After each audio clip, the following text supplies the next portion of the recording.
안녕하십니까. 오늘은 2023년 8월 29일 화요일입니다. 구독 그리고 아직 시작도 안 했는데 좋아요 부탁드립니다.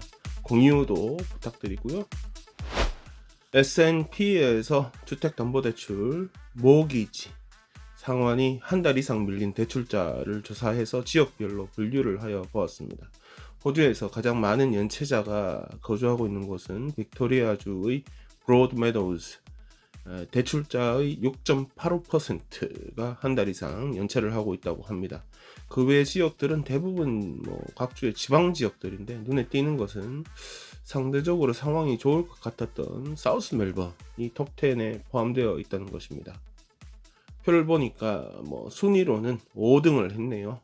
4.93%의 대출자가 한 달 이상 연체를 하고 있다. 사우스 멜번. 지금 예측이 아주 힘든 기준금리 그리고 상승할 것이라는 실업률 이런 거 근거로 해서 S&P는 2024년 중반, 그러니까 내년까지 1년 후까지 이 연체율은 더 늘어날 가능성이 크다 이렇게 전망했습니다. 로이 모건에서도 자료를 내놨는데 비슷한 이야기를 하고 있습니다. 지난 7월까지 해서 3개월 동안 5, 6, 7, 3개월 동안 전체 대출자의 29%, 어림잡아 150만 명의 대출자가 소득의 30% 이상을 대출 상환에 투입해야 하는 모기지 스트레스 상황, 그 상황에 돌입 직전인 것으로 조사되었다고 합니다. 1년 전과 비교해서 64만 2천 명이 더 많아진 거라고 하는데, 2008년 5월까지 3개월, 3, 4, 5월 달, 그러니까 그때 세계 금융위기 그 당시에 이 수치가 146만 명이었다고 하니까 지금 상황이 얼마나 심각한지 바로 느껴집니다.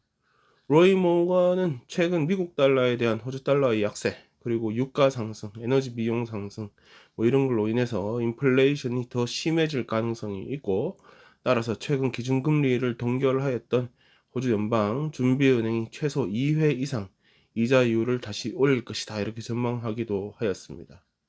안 그래도 스트레스 많이 받고 사는 요즘인데 모기지 스트레스까지, 하여튼 사람들 이러다 다 정신병자 되는 거 아닌가 우려가 됩니다. 몰려오는 유학생과 이민자들에게 제대로 된 숙소가 제공되지 못하는 상황, 이 상황에서 적절한 해결책을 찾기가 상당히 힘든 것이 지금 현실입니다.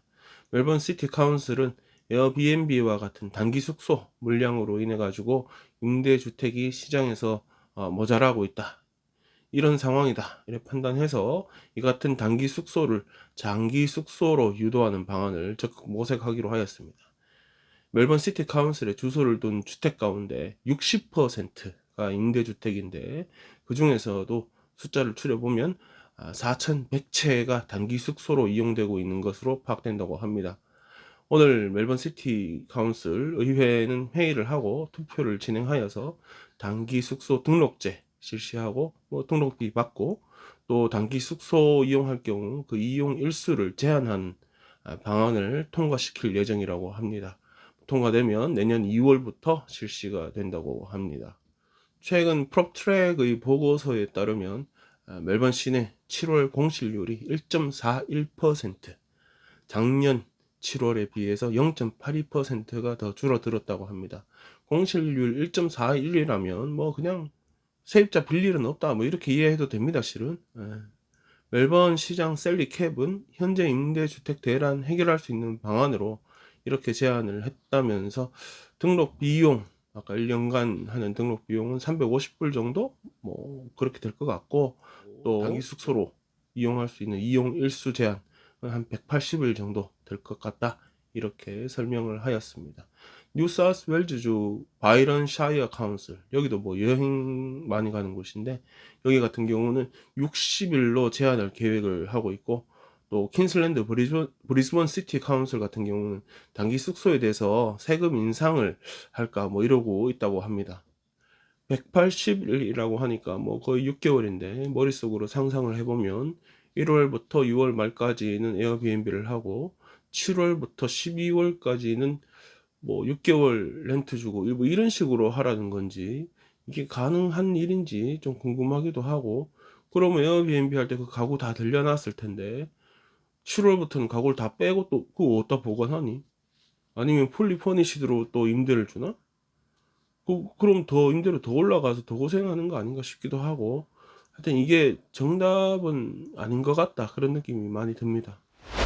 호주 정부는 유학생들이 컨커런트 스터디, 그러니까 복수 과정 등록, 비자 취득 때 이용된 교육 과정 외에 다른 교육 과정을 등록하여서 공부할 수 있도록 허용해 주던 법을 바꿔서 이를 허용하지 않기로 하였습니다.